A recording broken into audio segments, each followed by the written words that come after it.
तो hello friends, आज हमारी क्लास थर्मोडायनामिक्स की है। थर्मोडायनामिक्स की आज हमारा 6th क्लास है। देखो, पिछले क्लास में मैं आपको करवा चुकी हूँ, वर्क पढ़ा रही थी मैं। वर्क में मैंने आपको कराया था आइसोथर्मल, वर्क करवा रही थी। वर्क में मैंने आपको बताया था आइसोथर्मल रिवर्सिबल रिवर्सिबल, और मैंने पढ़ाया था आपको इरिवर्सिबल ट्रांसफॉर्मेशन। ये मैं आपको पढ़ा चुकी हूँ, ट्रांसफॉर्मेशन। ठीक है, अब जो हम नेक्स्ट आज पढ़ेंगे वो हम पढ़ेंगे एडियाबैटिक, क्योंकि हमने अगर हम दो प्रोसेस देख रहे थे, कौन कौन से देख रहे थे वर्क को देखने के लिए? एक तो आइसोथर्मल देख रहे थे, अब एक हम देख रहे थे एडियाबैटिक। अब हम पढ़ेंगे एडियाबैटिक ट्रांसफॉर्मेशन। एडियाबैटिक ट्रांसफॉर्मेशन जब आप पढ़ रहे हो यहाँ पे एडियाबैटिक का मतलब क्या होता है? देखो, एडियाबैटिक के अंदर हम क्या करते हैं? एडियाबैटिक होता है कंडीशन, उसके अंदर हमारे पास क्या होगा? हीट जो होती है, डीक्यू जो होता है वो क्या होता है? 0 होता है। ठीक है, एडियाबैटिक ट्रांसफॉर्मेशन में हमें एक चीज याद रखनी है कि यहाँ पे, क्योंकि आइसोथर्मल में आपने क्या पढ़ा था? आइसोथर्मल में आपके पास एक तो प्रेशर और एक आपके पास वॉल्यूम, हमने ये दो वेरिएबल्स में चेंज देखा था, क्योंकि टेम्परेचर यहाँ पे क्या था? कांस्टेंट था। लेकिन जब हम बात कर रहे हो एडियाबैटिक ट्रांसफॉर्मेशन में, एडियाबैटिक ट्रांसफॉर्मेशन के अंदर हमारे पास प्रेशर, वॉल्यूम और टेम्परेचर, इन सबका चेंज देखेंगे, इन सभी वेरिएबल्स को हम देखेंगे, क्योंकि यहाँ पे सब चेंज करते हैं, टेम्परेचर भी यहाँ पे चेंज होता है। ठीक है, देखो, इन केस ऑफ अगर हम बात करें एक्सपेंशन का केस की बात करते हैं, एक्सपेंशन के केस में तो जनरली हमारे पास क्या होता है? टेम्परेचर क्या करता है? डिक्रीज करता है। अगर हम बात करें कंप्रेशन की तो इस केस में क्या होता है? हमारे पास टेम्परेचर इंक्रीज होता है। ठीक है, अब ये हमें कैसे पता चलेगा? ये देखो, फर्स्ट लॉ हमें क्या कहता है? फर्स्ट लॉ हमें कहता है कि डी क्यू जो होता है वो डी यू माइनस डब्ल्यू होता है। ये होता है हमारे पास फर्स्ट लॉ। ठीक है, एडियाबैटिक में डी क्यू क्या हो जाएगा? आपके पास डी क्यू 0 हो जाएगा और डी यू माइनस डब्ल्यू। अब आपके पास डी यू यहाँ से क्या आ जाएगा? डी यू आ जाएगा आपका डब्ल्यू के बराबर। ठीक है, वर्क किसके बराबर हो जाएगा? इंटरनल एनर्जी के बराबर हो जाएगा यहाँ पे। और डी यू की वैल्यू क्या होती है? CV dt होती है, और टी को अगर हम खोल ले तो T2 माइनस T1 लिख लो इसको, इज इक्वल टू डब्ल्यू। ये हमारे पास क्या आ गया? ये हमारे पास वैल्यू आ गई DQ की, और वो किसके बराबर हो गई? W के बराबर हो गई, अगर हम बात कर रहे हैं आइडियल में। ठीक है, ओके। अब देखो यहाँ पे मैंने क्या बोला? एक्सपेंशन में टेम्परेचर डिक्रीज और कंप्रेशन में टेम्परेचर क्या करता है? इंक्रीज। अगर मैं बात करूं यहाँ पे, अगर एक्सपेंशन की बात करूं, एक्सपेंशन, और इधर हम बात कर लेते हैं कंप्रेशन की। ठीक है, एक्सपेंशन में क्या होता है? जब एक्सपेंड होती है गैस, एक्सपेंड होती है तो हमारे पास यहाँ पे क्या होगा? कौन काम कर रहा है? सिस्टम काम करता है। कौन काम करता है एक्सपेंशन में? सिस्टम। तो वर्क क्या होता है उसमें? नेगेटिव। मैं बता चुकी हूँ, जब सिस्टम काम करता है तो वर्क नेगेटिव होता है। तो हम यहाँ पे वैल्यू रख लेते हैं CV T2 माइनस T1। ठीक है, इज इक्वल टू वर्क क्या है आपके पास? नेगेटिव। ठीक है, अगर आप इसको लिखोगे CV T2 minus T1, negative मतलब आपका क्या होगा? 0 से कम हो जाएगी वो वैल्यू। ठीक है, तो आपके पास यहाँ पे क्या आ जाएगा? T2 माइनस T1 इस तरीके से, और आप देखो T2 T1 मतलब T इनिशियल ले लो, फाइनल ले लो, वो किससे बड़ा होगा? T आप यहाँ पे सॉरी T1 मतलब T इनिशियल, या इसको T1 बोल दो, इनिशियल टेम्परेचर। और अब T2 के पास क्या हो जाएगा? T2 आप बोल सकते हो फाइनल टेम्परेचर बोल सकते हो। तो आप देख रहे हो जो पहले टेम्परेचर था वो ज्यादा था, बाद में टेम्परेचर क्या हो गया? कम हो गया। इसीलिए हमने कहा एक्सपेंशन के केस में क्या होता है? टेम्परेचर डिक्रीज होता है। ठीक है, यहाँ पे हम कंप्रेशन के केस की बात करते हैं। कंप्रेशन के केस में क्या होता है? क्योंकि कंप्रेस हो रहा है, कंप्रेस होता है तो उसमें क्या होता है? वर्क कौन कर रहा है? वर्क सिस्टम पे हो रहा है। कौन कर रहा है? सराउंडिंग कर रहा है। वर्क डन किस पे हो रहा है? सिस्टम पे हो रहा है, तो वर्क क्या होगा? पॉजिटिव होगा।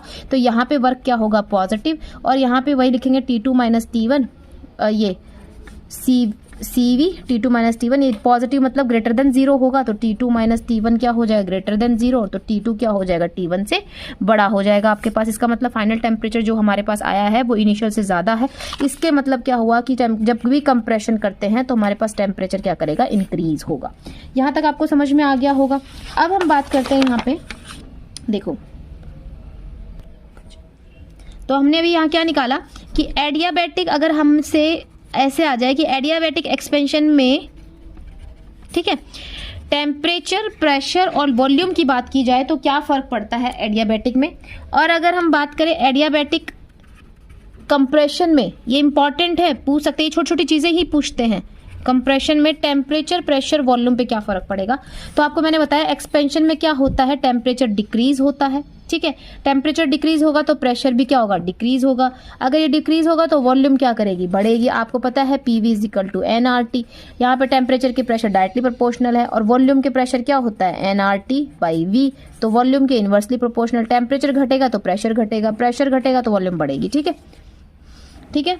अब इसमें देखो, इसमें कंप्रेशन में क्या होता है, टेम्परेचर बढ़ता है, टेम्परेचर बढ़ता है तो प्रेशर भी बढ़ेगा, प्रेशर बढ़ेगा तो वॉल्यूम क्या करेगी, आपकी घट जाएगी, ठीक है। तो ये याद रखना, ये इंपॉर्टेंट है, यही पूछ लेते हैं छोटी छोटी चीजें, ठीक है, ठीक है।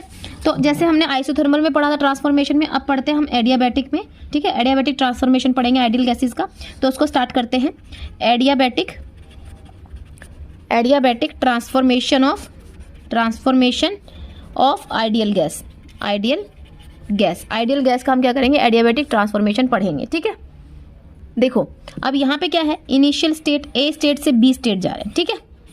तो इसमें क्या होगा, उसमें तो प्रेशर और वॉल्यूम चेंज हो रहा था, सिर्फ टेम्परेचर कांस्टेंट था। यहाँ प्रेशर मान लो initial pressure, P initial volume और टी इनिशियल वॉल्यूम, ठीक है।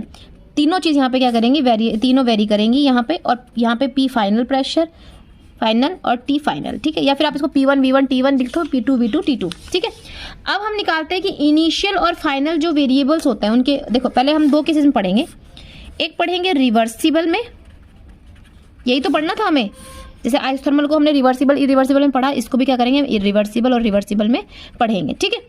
देखो जब रिवर्सिबल प्रोसेस की बात आती है तो आपको याद रखना है, जो इनिशियल और फाइनल वेरिएबल्स होते हैं ना, उनके अंदर जो रिलेशन होता है वो कौन गवर्न करता है, वो पॉइजन इक्वेशन गवर्न करती है। कौन करती है, पॉइजन इक्वेशन, ठीक है, पॉइजन इक्वेशन, ठीक है।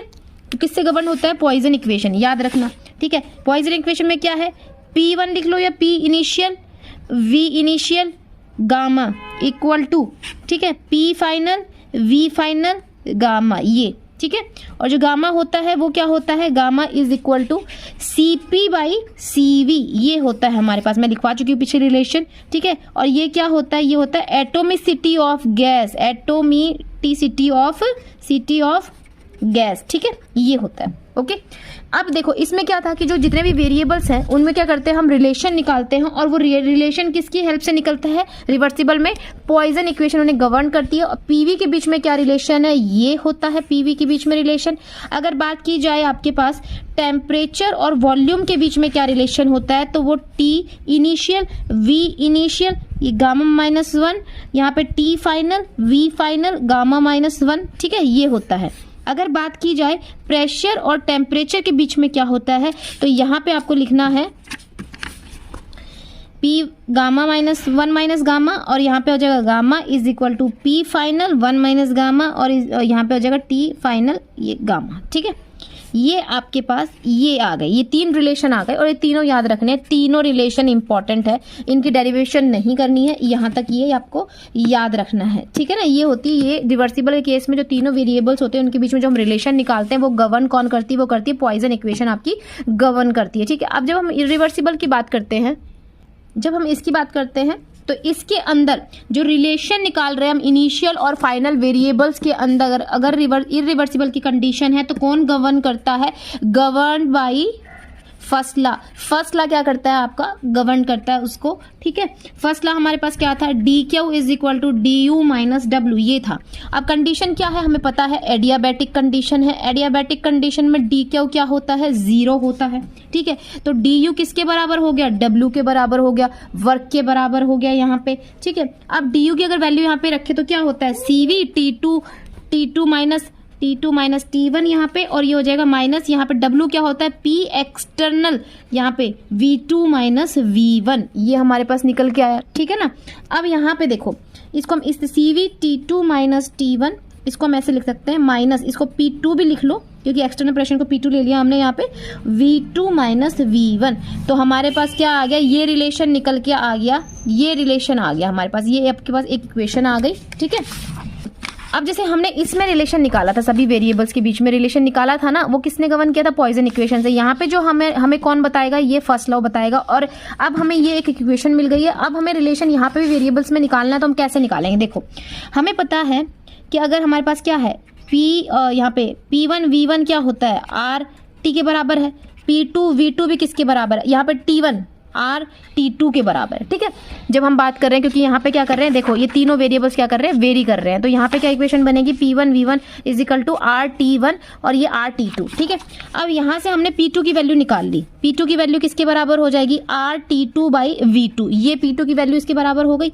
अब ये जो वैल्यू है, हम ये जो हमने इक्वेशन निकाली है, इसमें अगर हम P2 की वैल्यू पुट कर देंगे, पुट करो CV T2 minus T1, P2 की वैल्यू क्या आ जाएगी, minus R T2 by V2 minus V1। तो ये देखो हमारे पास रिलेशन आ गए, किस किस के बीच में आ गया, वॉल्यूम और टेम्परेचर के बीच में हमारे पास ये रिलेशन निकल के आ गया। और ये किस कंडीशन में आया, इरिवर्सिबल एडियाबैटिक ट्रांसफॉर्मेशन में हमें जो रिलेशन निकल के आया है वो ये निकल के आया है।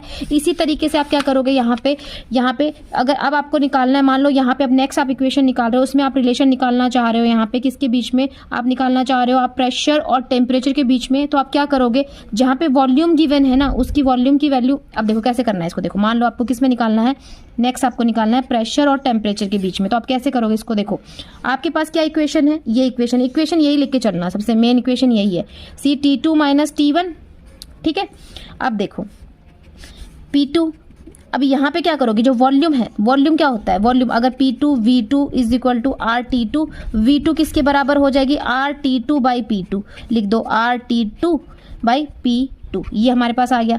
nRT के बराबर रख लो, अगर n है, नंबर ऑफ मोल्स 1 है तो 1 रख के कर लेना इसको। ठीक है, ये चीज़ ध्यान रखना, यहाँ पे क्या हो जाएगा, nRT 1 अपॉन P1, इसी तरीके से, क्यों, कहाँ से निकल के आ जाएगा, यहाँ से, यहाँ पे V1 किसके बराबर हो जाएगा, RT1 अपॉन P1। ठीक है, अगर नंबर ऑफ मोल यहाँ पे बात की जा रही है, अगर 1 है तो, अगर n मोल्स हैं, कितने भी गिवन है तो n लगाना आगे। ठीक है, इस तरीके से आप ये रिलेशन निकाल लोगे।